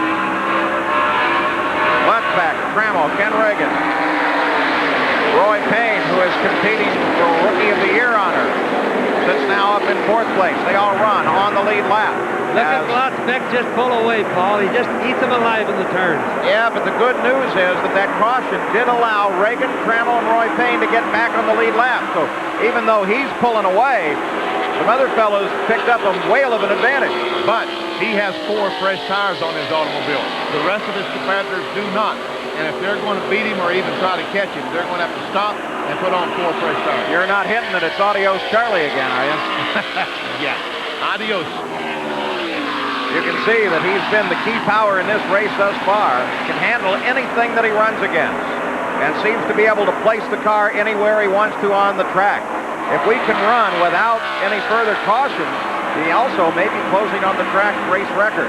167 miles an hour is the way he ran that last lap out of Youngster. Yes, and also keep in mind with Charlie Glotzback that he does have new tires on. And by this, at this particular time in the race, they know what stagger they need because they're still running bias glide tires like the Winston Cup cars do. And so they've already adjusted it. So therefore, when they put the tires on, he's just right for another segment. Let's go into that just a little bit. Stagger.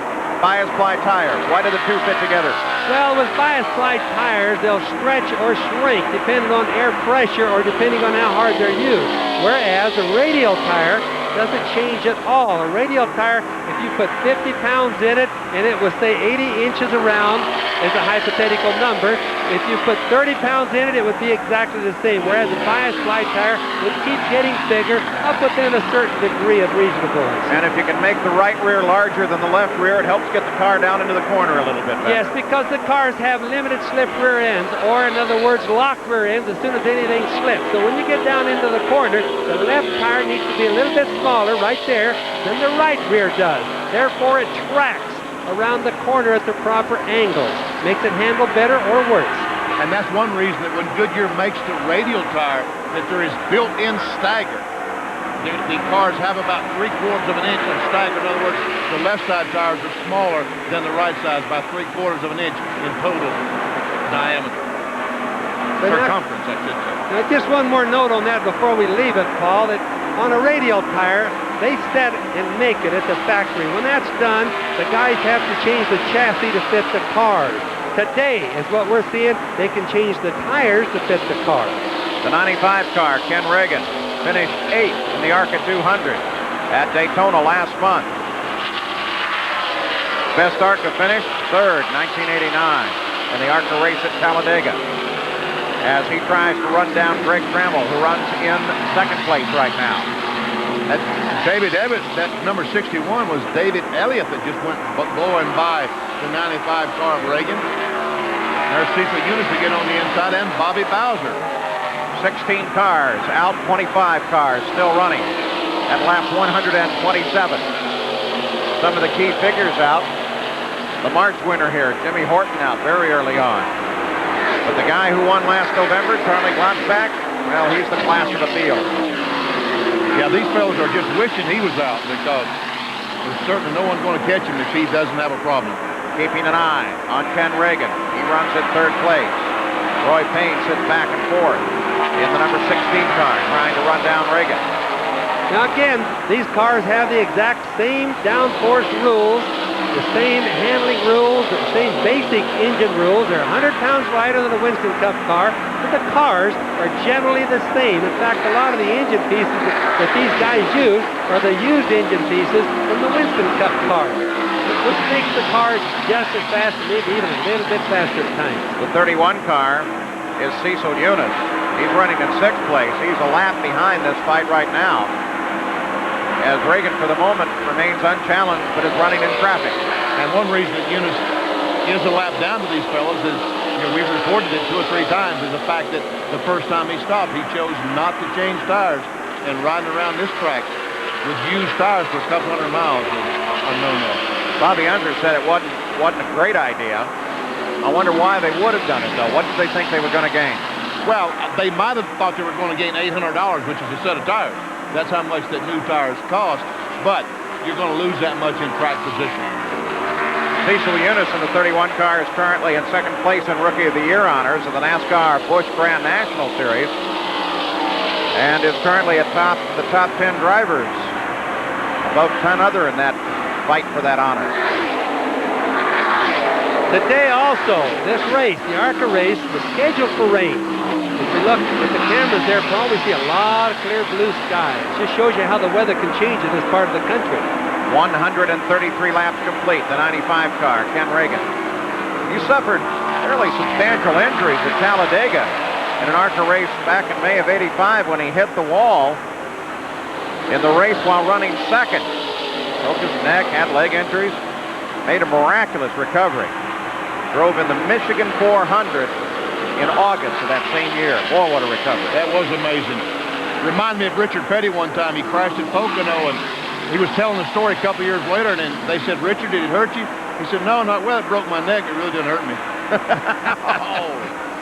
So Cecil Eunice now comes down trying to overhaul Ken Reagan. Can't get the job done. Drops back into the line to account for slower traffic running just ahead. There's the leader, Charlie Glotzbach. Nobody in contest with this guy. Paul, a little note I just got. Over half of the field was born after Charlie Glotzbach ran Atlanta in 1960. How do you like that for a little fact? Well, I'll tell you what, those miles are certainly worth something in experience. Here are two guys that we can talk about experience with, Bobby Unser and Benny Parsons. How much, you put some years on, how much difference, though, does experience make? Makes a lot of difference, especially at a track like this. Charlie Glotzbach has a good car, but he needs to be able to think this whole thing out, and he knows how to do it. So Charlie Glotzbach still out in front, still dominating. Let's go down to the pit area right now. Our colleague, Gary Gerald. Gary, what do you have? We were talking here with Cecil Gordon, who's calling the shots for Charlie Glotzbach. Why is that lead being diminished? They've got new tires on. Trammell has old tires. Well, they tell us here that they're just taking it very easy. They say it's a long way to go. We don't want to get the temperature up. We want to conserve and save as much rubber at this point as we possibly can. When the time comes that they want to put the hammer down, they want to have the rubber that will respond to that challenge. That's right, Paul. We hadn't noticed it, but Greg Trammell is closing in on Charlie Glotzbach. Matter of fact, he's running about about 0.12 of a second per lap faster. So at the moment, Charlie's not the fastest thing on the track. Now that may be deliberate, or he may not know that Trammell's running as fast as he is. Well, it has to be my guess. As fast as we've seen Charlie all day, we have to guess that he's just slacking off. There's no need. He needs to save fuel. He needs to try to plan his race out and not burn the tires off, I guess, would be the main thing. Well, if they follow the schedule, we should see pit stops just any time now. This will be one of the key factors. The second place car of Greg Trammell, as he's scheduled to hit the pits just any time now. Remember, his stops have been out of sequence. And that's right. Glossback can stay out for a little bit longer, and that's maybe what he's doing. He's just trying to save those tires, save the tires so that he can stay out and just put a splash of gas in with 20, 30 laps to go. In fact, Greg Trammell's out of the sequence by almost half a stop, about 30 laps. 25 to 30 laps out of the sequence. So we see what happens here. Green flag continues to fly. In a way, that may actually help Trammell because he'll run in and out on the green flag, won't have to worry about any special rules around the caution flag. We're averaging now 128.641 miles an hour. To get up above the 130 mark, we're going to be closing in on the race record. Calling my figures, figuring Trammell being out of sequence, maybe with the rest of them on a pit stop, I don't think it really, by my figures at least, it's going to make any difference. They're all going to have to stop 4 times. And as long as he stays within that window, and I think he's still within it, it'll still be all right for him. So Charlie Glotzback leads it. Greg Trammell due for a stop any time now. Tries to close up and gain as much distance on the leader as he can. Roy Payne runs in 3rd place. We talked about these cars being similar to the Winston Cup cars. The red and white 18 that says Mellon on it. Greg Trammell, Bill Elliott used that car in Winston Cup competition in 1989. So they're exactly the same, other than, as Bobby said, 100 pounds lighter. How tired does a race car get that's seen a bunch of miles, though? Well, when we talk about a bunch of miles in a race car, we're only talking about 3,000 or 4,000 miles, and that's not a lot of miles. And that includes testing miles, doesn't it, Danny? So cars don't get that much used. It's just that they get used really hard when they do get used. In a lot of ways, it's like an airplane, too. The more you have it, the better it gets because you know it well and you work on it all the time. There's cars in Winston Cup, some of Rusty Wallace's cars that he used last year was 4 or 5 years old and probably had 8,000, 10,000 miles, racing miles on it. And just so that people can know also, under these bodies, which are Ford, Chevrolet, in this particular race, we have a Chrysler and Mopar in here, but they're tubular frames. They're all tubular frames like race cars were many years ago. So out in front, Charlie Glotzbach, not necessarily many years ago. We're looking at some of them doing pretty good here today. Winston Cup does well, as well. All right, as we keep track of the leader, let's go down to the pits once again. Jerry Punch. A bit of strategy might just let 24-year-old Greg Trammell win it all here in Atlanta. You realize Charlie Glotzbach has the fastest car, but remember, Glotzbach has to pit one more time. He has already pitted a few laps ago. We'll have to pit late in the day. Now, Greg Trammell is going to try to stretch it. Let me show you what they're going to do. Here is a lap chart here that their PR director, Alexis Saliras, is keeping each lap by. They put the lap times down. You see this lap number 44 circled right here? If they can make it to lap 144, that is only 60 laps to the conclusion. That's 90 miles. That would mean they've stopped one more time, and that's all. That would keep them on the lead lap and give them a shot at possibly winning it. He just wants to get within the window. Wants to be able to find a spot that he can stop that puts him within striking distance of the finish. Well, I think he's going to have to change tires. I just don't see any way in the world he can stay out there. Right now, we run at 140 laps, 204 laps of scheduled distance. If fueled now, he could maybe almost make it. And look at the distance. All of a sudden, Glotzbach is just driving away from him. So he must be going to come in the pits this lap or something. Maybe there was an alarm clock and they woke him up. He's had speed like that all day, hasn't he? Or he took a look up in the mirror and said, whoa, we better take this seriously as Greg Trammell is ready to roll into the pits in the number 18 car. Now he's going to take on tires, but let's see. This will put him in striking distance of the finish. Should be his last stop of the day. Greg Trammell, who has been trying to run down Charlie Glotzbach. What? He can't stop. He goes right. That was his pit. You see the 18? He went right by. Boy, you wonder, is that just some sort of rookie mistake? Or what? Let's go down into his pits right now. Jerry Punch is there and watching.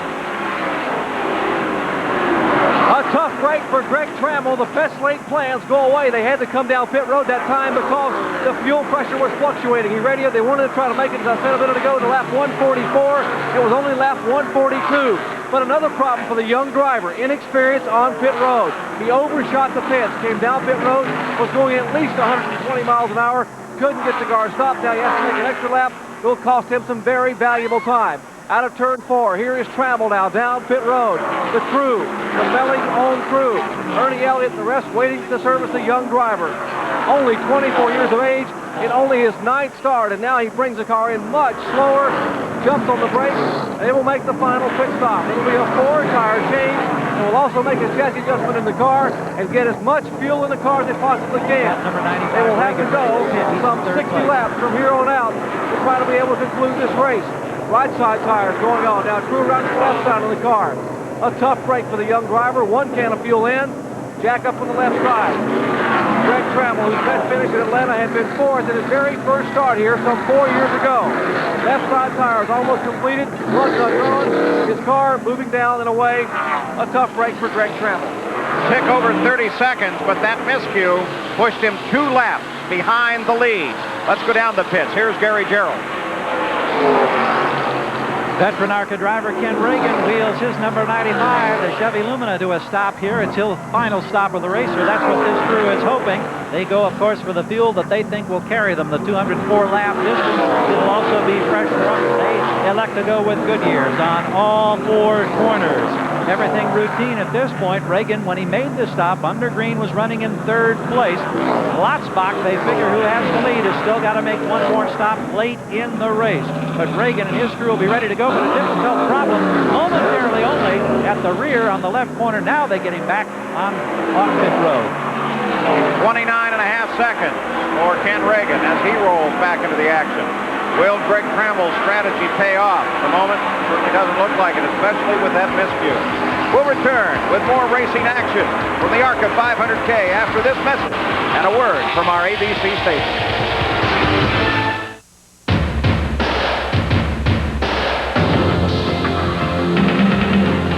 Born of the finest natural ingredients, then brewed and aged with extra care for that clean, crisp, cold taste. The taste only Budweiser can deliver. The king of beers. A Motorcraft spark plug has to fire 500 times a minute. Over its life, that's a spark 5 miles long. Shouldn't you install that peace of mind? Motorcraft quality parts from Ford.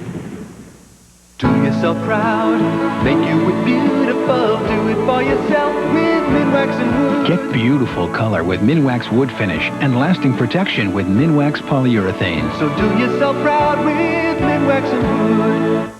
My name is Indiana Jones. Sunday, come join one swinging guy in a Lucas and Spielberg adventure. Harrison Ford stars in Indiana Jones and the Temple of Doom, 8:30, 7:30 Central, Sunday. Tony Post is wearing Rockport dress shoes. They're great-looking business shoes, but these shoes are so comfortable, they ran the marathon. They're engineered with Rockport comfort technology.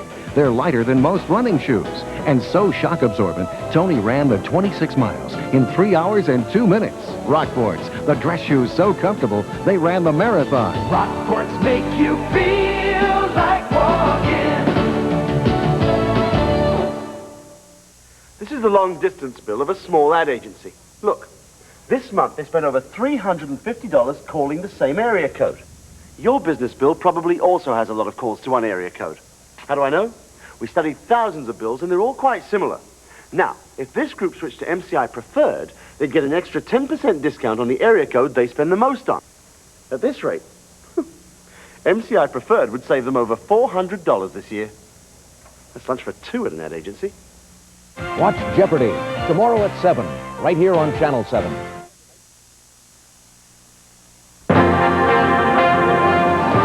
The Motorcraft 500.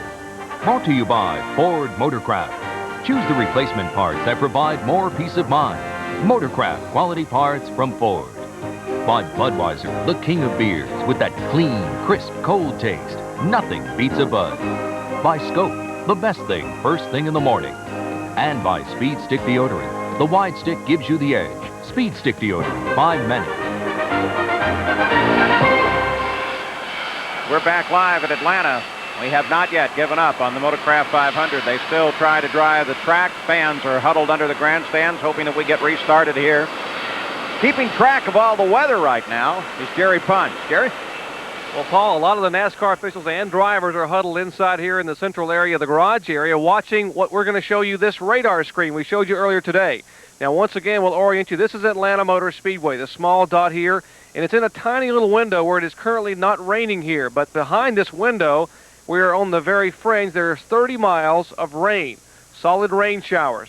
Now, if this rain shower segment here, this 30-mile segment would move away, and it is moving very slowly toward the northeast, behind it is clear skies. Certainly a lot of concern here, but they're going to wait and see. I talked to Les Richter. They're going to wait and see. They just might have a shot. They're going to hope for it anyway. Paul?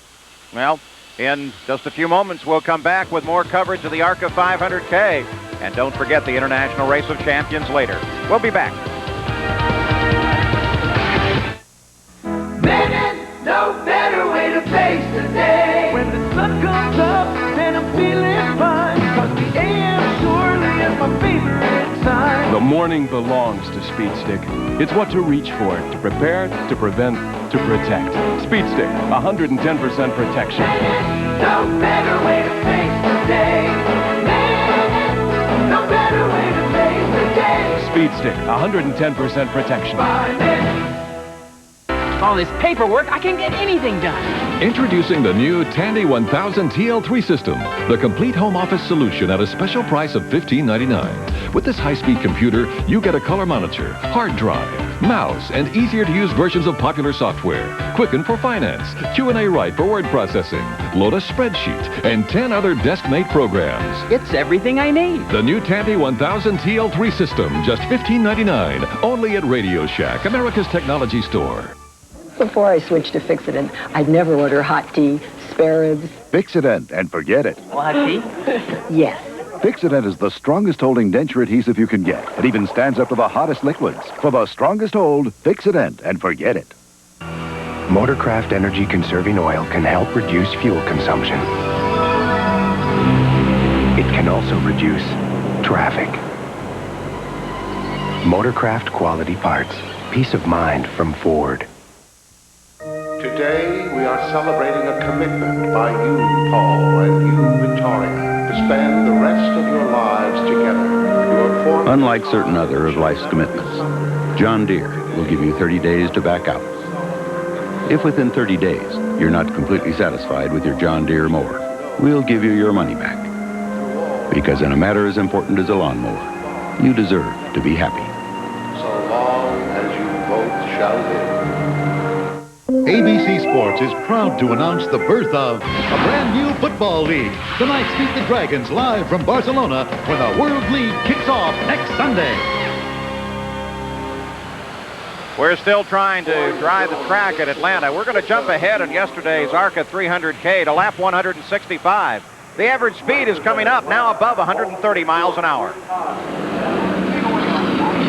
Under yellow, behind the pace car, Charlie Glatzbach is leading the field around. That's Reagan in second place, Roy Payne in third. Greg Trammell sits in fourth place right now.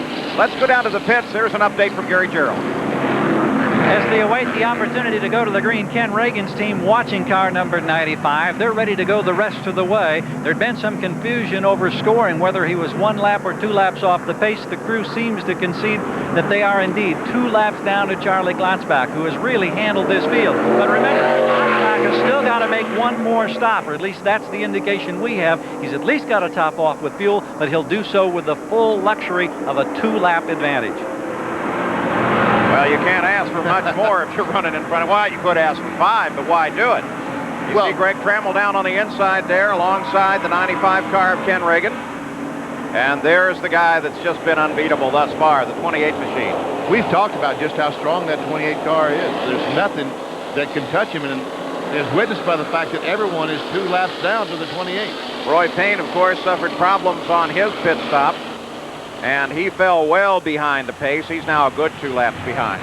Roy Payne, Paul, from Texas, would you believe, and driving a Chrysler LeBaron, something we haven't seen for a long time now. A Mopar, and doing pretty good at this point as the green flag comes out. And look at once again as Glatzbach just, boy, he got a rocket in that thing and just pulls away from the rest of them. The rocket must be hooked to second gear because when they restart these races, he just blasts out in front of these cars. Is part of that a product of how they set up the gearing in the car for this track? Evidently. He got a good starter gear in there? Evidently, because Dale Earnhardt he's very similar to that in the Winston Cup races. I think it has an awful lot to do with the camshaft. Look at this, he's slowing down. Maybe he's going to make his pit stop. Clutch back, there's a puff at the back of the car. I don't think this is regular. I don't think it's planned. I think Charlie is in trouble as he rolls on the pit road. Let's go to Gary Gerald. Well, the crew is watching in dismay for Charlie Glotzback. He has suddenly pulled down off the groove, and he'll be coming down pit road, and this is fully and totally unexpected. Here's the car right now. Cecil Gordon immediately goes to the front. They're ready to pull the pins and lift the deck here in front, and they'll look underneath. But that huge two-lap lead that we were talking about is about to evaporate as they continue to chase the problem here for Charlie Glotzback. It looks to be very grim indeed. Some long spaces here for the man who has dominated this race. So did he push it too hard? I wouldn't think so. I think that something just broke. Maybe something that we talked about, their R&D cars. Maybe something they're trying that's a little bit on the suspect side broke. 95 car, Ken Reagan is the new leader of the race. He definitely hasn't run the car too hard because he always would get out in the lead so far and just sit there. So whatever broke on Charlie was unexpected. And I don't believe it was his fault. And another thing, we didn't see a lot of oil coming out or a lot of smoke. So obviously something just broke inside and that ended it with the engine. So as they push the 28 car back to the garage area, the 95 car is the leader of the race, and the 16 car right behind him is running in second. So the whole complexion of this race changes with Roy Payne moving up behind him. And we want to remember again, that is a Mopar, that is a Chrysler. It's something you just hardly see in stock car racing anymore because Chrysler has not really been involved in much racing with the exception of the IROC car. Terrible disappointment to this group of people. Boy, seeing a car do that well, you control a race, you run it, and then you have to wheel it back before the checkered flag falls. But it makes a whole new race and gives hope to the 95 car, Ken Reagan. And also the Mopar, the Chrysler LeBaron, driven by Roy Payne. The way it looks right now is he could win this race. Now, wouldn't that really be something, Benny Parsons? It would that. Matter of fact, it has looked like the Mopar is fairly strong running down the straightaways here. There's Reagan. It's so rare to see a Chrysler product running in a race where it's usually a Ford and Chevrolet race in total. See a Chrysler running that competitive. He has nobody to copy his parts from.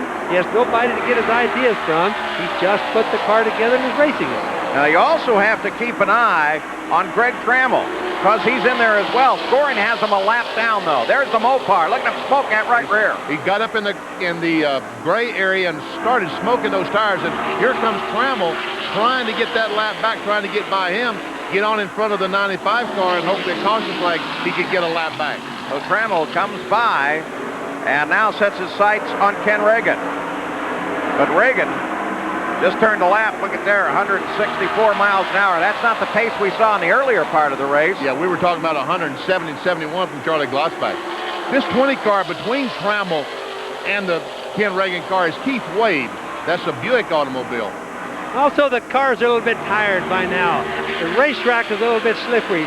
They've run a lot of miles, a lot of rubber laid down on that racetrack, and the cars can't be as sharp as they were when the race started. Average speed of the race is coming up. The race record is held by Jimmy Horton, who fell out in the early going, was set at this race 1 year ago at 131.485 miles an hour. Bobby, looks like our Mopar's backing up a little bit because Cecil Unit's up trying to pass him on the straightaway. Well, Benny, the fact that he's gotten there this far, I think he ought to get a medal for. They've done a tremendous job, especially, again, the only one we've seen in a long time. Well, now some confusion develops in the scoring. It is possible that Greg Trammell is actually moving into a battle for the lead. The 18 crew is disputing that they are a lap down, and scoring is now running a check on it. So what we may in fact be looking at as they run this check is a fight for the lead. Now if he knows that, he's going to put a little extra push on because it's the difference between winning and losing now, Paul. It's not that far away. Well, the Reagan crew is watching as well, and of course that's going to make for some great arguments. Hard to figure that when you see a stop and go penalty for Trammell, and then coming out of the sequence and running around the track on that slow thing. But well, let's keep an eye on it. Greg Trammell definitely up in the fight now, according to scoring. The main thing is that you don't lose a lap. A stop and go penalty is really bad, but if you don't lose a lap and the yellow flag comes out, you can close up, and that must be what Greg Trammell has been able to do. Roy Payne, the number 16 car, spouts some flames as he gets off of the throttle going through the corners. Great show there. Yes, I saw that a moment ago. It looks like that when he backs off the gas, some raw fuel goes down the exhaust, and it did shoot out a nice flame. I noticed when we looked at the 16 car of Roy Payne a little while ago, if you look at the left side, looks like some tire marks. He's been getting close to somebody. Greg Trammell was almost put in the outside retaining wall by Keith Wade coming off the second corner. He started by on the outside. Wade didn't realize he was there and squeezed up. Still have to be some Mopar fans out there, and they will remember the last time that Chrysler won on the Super Speedway. Take a guess. Neil Bonnet. What about the track? Doesn't even exist anymore. Ontario Motor Speedway. Boy, one of the great losses to motor racing. Mopar, Chrysler won there with Neil at the wheel in November 1977 in a Dodge. Wrenched by Harry Hyde. Harry Hyde, one of my favorite mechanics of all time. One of the smartest guys I ever drove a race car for, Paul. Must have had you in Victory Circle a lot or you wouldn't like him. Oh, he did. But besides that, he was nice to work with. One cagey guy, one smart man. And caginess is just what the Under clan likes, isn't it? Ken Reagan, still the leader of the race, still checking on that scoring situation with Greg Trammell. Is he up fighting for the lead, or is he just trying to unlap himself? Well, it depends on what his crew has told him. Now, when you watch the 16 car go into the turn there, you see fire coming out of the exhaust pipe. The 95 car almost crashed coming off the fourth corner. When you see the fire coming out of the exhaust pipe is when he's backing out of the throttle. Now, then he's backing off a little soon right now, going into the turn.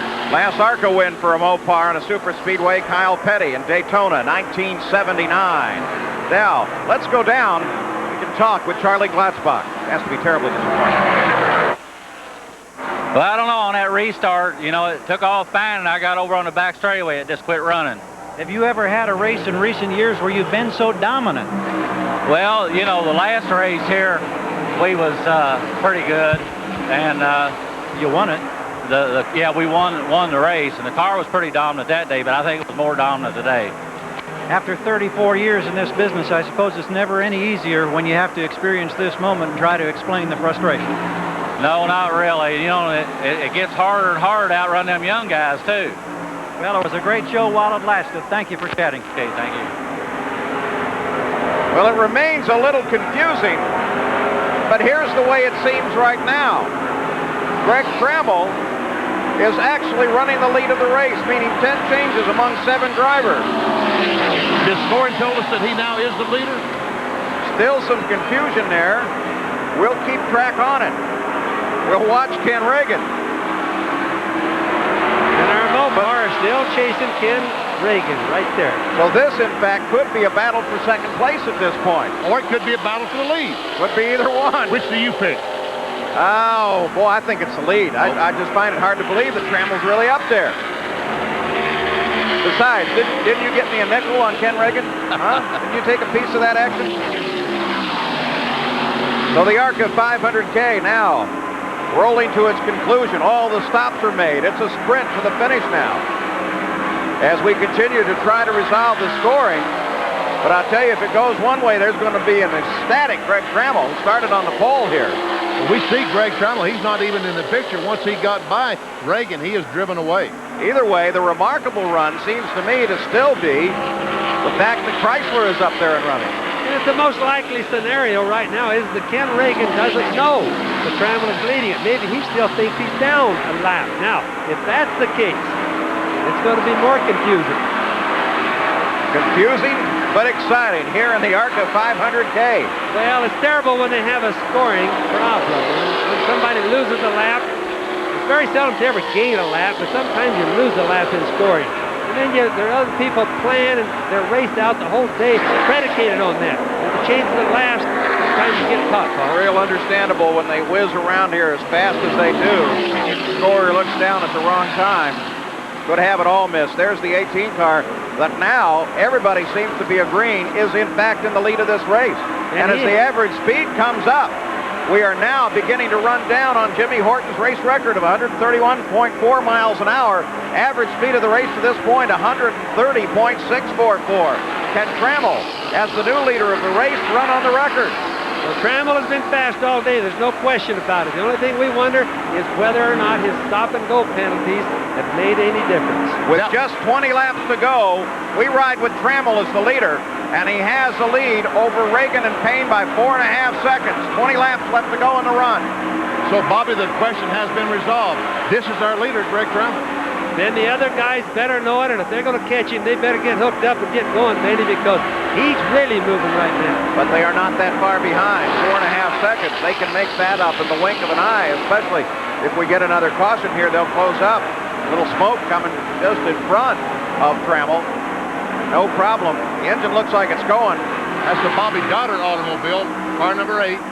Trammell wisely gets it up high in case some oil gets laid down in front of him. So Greg Trammell, now the leader of the race. Reagan and Payne trying to catch up. They lie about 4.3 seconds behind this car. And Greg Trammell started on the pole, has had a day full of trouble, but finds himself back out in front. We'll be back with more. Fact. The full-size Ford pickup has more repeat buyers than any other pickup. Fact. The full-size Ford pickup sales lead over Chevy is wider than last year. Fact. Our most popular model is priced $600 less than a comparably equipped Chevy. Call it leadership, call it winning, call it anything you want. The simple fact is, Ford is #1. Save now during Leadership Month at your Ford dealer. No better way to face the day. When the sun comes up and I'm feeling fine, 'cause the AM surely is my favorite time. The morning belongs to Speed Stick. It's what to reach for, to prepare, to prevent, to protect. Speed Stick, 110% protection. No better way to face the day. No better way to face the day. Speed Stick, 110% protection. All this paperwork, I can't get anything done. Introducing the new Tandy 1000 TL3 system, the complete home office solution at a special price of $15.99. With this high-speed computer, you get a color monitor, hard drive, mouse, and easier-to-use versions of popular software. Quicken for finance, Q&A Write for word processing, Lotus spreadsheet, and 10 other desk-made programs. It's everything I need. The new Tandy 1000 TL3 system, just $15.99, only at Radio Shack, America's technology store. I used to have dandruff, so I tried Head & Shoulders. Then I tried Selsun Blue. Blue is better. Selsun Blue relieves dandruff flaking better than Head & Shoulders, and doctors recommend it more than Head & Shoulders, Denorex, and Tegrin. Blue is better. Selsun Blue. Dear Thompsons, midway through waterproofing, I ran out of Thompson's Water Seal and finished with another brand. Then it rained. You could see the difference. Thompson's worked. The other side looked like I hadn't used a thing. Nothing tops Thompson's. Sincerely, Marcia Jackalone. We're still under a rain delay here at Atlanta Motor Speedway in the Motorcraft 500. Having a meeting right now with NASCAR, expect a decision shortly. Let's go back to the ARCA 500K in the closing laps. Just 7 laps to go. Greg Trammell runs out in front. They're trying to close down on him. Reagan runs in second place. Bobby Bowser up in third now. Let's go down to the pits and get a further update from Jerry Punch. The big question here in the Greg Trammell pits, will they have to use this final can of fuel? Remember, Trammell ran out of gas earlier this afternoon. He had run 65 laps under green. He only had to go 62 laps at the conclusion of this race, but they are still sweating it here, and they have a gas can standing by. If he doesn't have to come in and can hold on, he'll get his first win. Gentlemen? All right. Well, The question is, can he make it, Bob? Well, according to my calculations, and I did those several times today, he will make it, and he should have about 3 laps extra, maybe even 4. Yeah, but Bobby Unser, are you absolutely sure? No, sir, I'm not sure, but he should make it. That's one thing about the racing business, you're never absolutely sure. I've seen Bobby Unser do those calculations before and be off by about 70 miles. with 5 laps to go. Trammell has about a 16-second lead over the second-place car. That seems to be good enough pad. Greg Trammell may have a marvelous day here, and the Dawsonville crowd that's all filled these stands to cheer him on, well, they're pretty pumped by this. And he's got to make sure he doesn't have happen to him what happened to Glossback. He's leading with a big lead now. The question whether he's going to ease off and try to win the race and save it, Paul.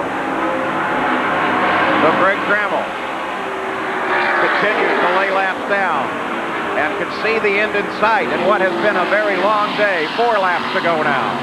About 2 minutes of high-speed running, and he takes home a checkered flag. That's assuming he stays running, and there's plenty of fuel there. Bobby Unser is guaranteed it, Benny. Oh, yeah, I understand. The guarantee. A gold-plated guarantee. You know, once he got by Ken Reagan, I'm talking about Greg Trammell, he just simply drove away from him. It really seemed like once, I think maybe a combination of the information that this was his lead, it pumped him up a little bit. At the same time, Ken Reagan seems a little downhearted, and I don't think they're still sure that the positions are right. Well, I think Ken Reagan probably wonders if he might win. Coasting out in front. Greg Trammell started on the pole here. Spectacular run here today in the milling machine. Here comes Reagan. Trying desperately to make up time, but time is quickly running out.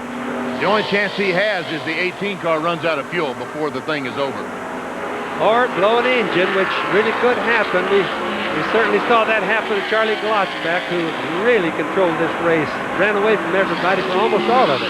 Fuel is the biggest question.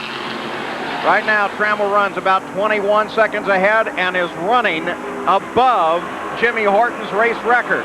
Race record's 131.4. If Trammell can hold on just the 2 remaining laps, he may have a race record in his pocket as well. So a race that has seen a good deal of the unusual is rolling to a finish at a record pace. And have one happy young man right there, I'll bet you. White flag. 1 more lap to go. Greg Trammell has led 3 different times, but this is the most critical. 35 laps he has led in this event. If he can stay out in front for 36, he'll also see the checkered flag first and take home the win. He could almost coast from here and still win. He probably could coast if he runs out of fuel. Ken Reagan doing everything he can from second place, but he's way, way back. In fact, Trammell on a straightaway can probably see the disappearing rear end of Reagan's car. And right now, all he focuses on is that black and white checkered flag. As Greg Trammell has taken the win in the ARCA 500K here at Atlanta Motor Speedway. And he sets a race record, 131.532 miles an hour, a new record pace here. Ken Reagan screams for the line. Here he comes. We put a clock on him. And he finishes in second place, 21.9 seconds behind Greg Trammell. So we'll be back to talk with the winner right after this.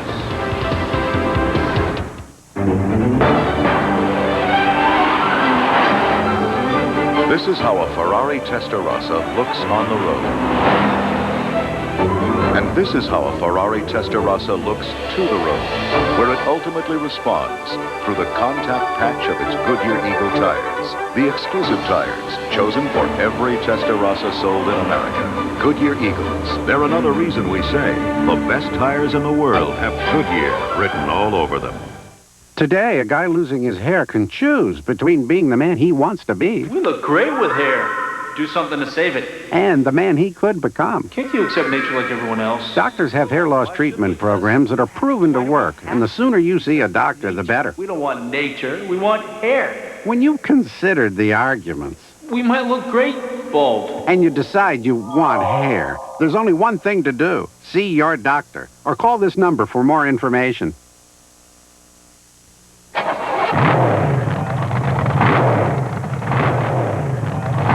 Speed. For some, it's life.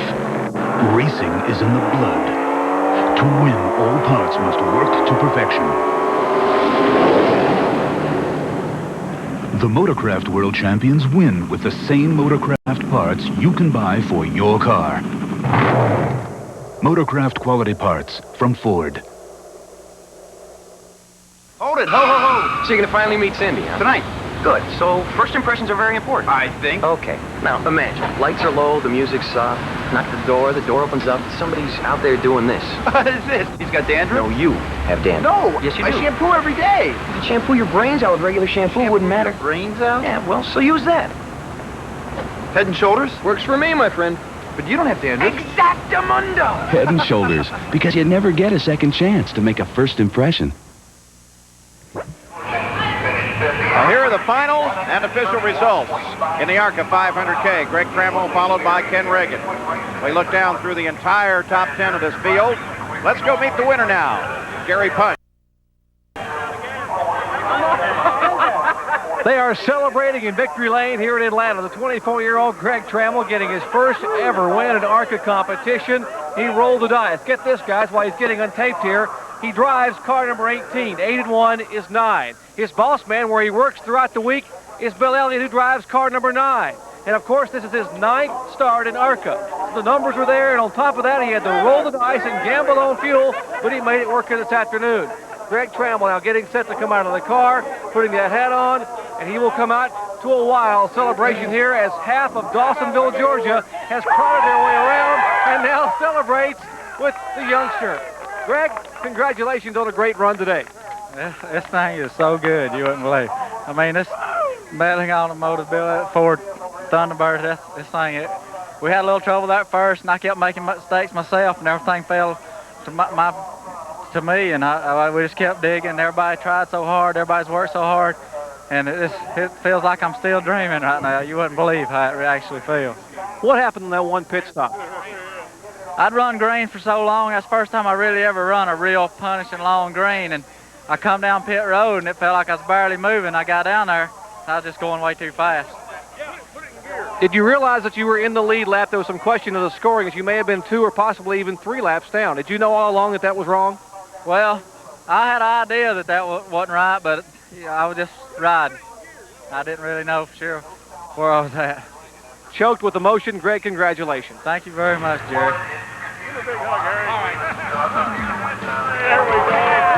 Well, they're still lined up, open to get a race going. Doesn't look good here. We'll have some official word in just a few moments. We'll be back.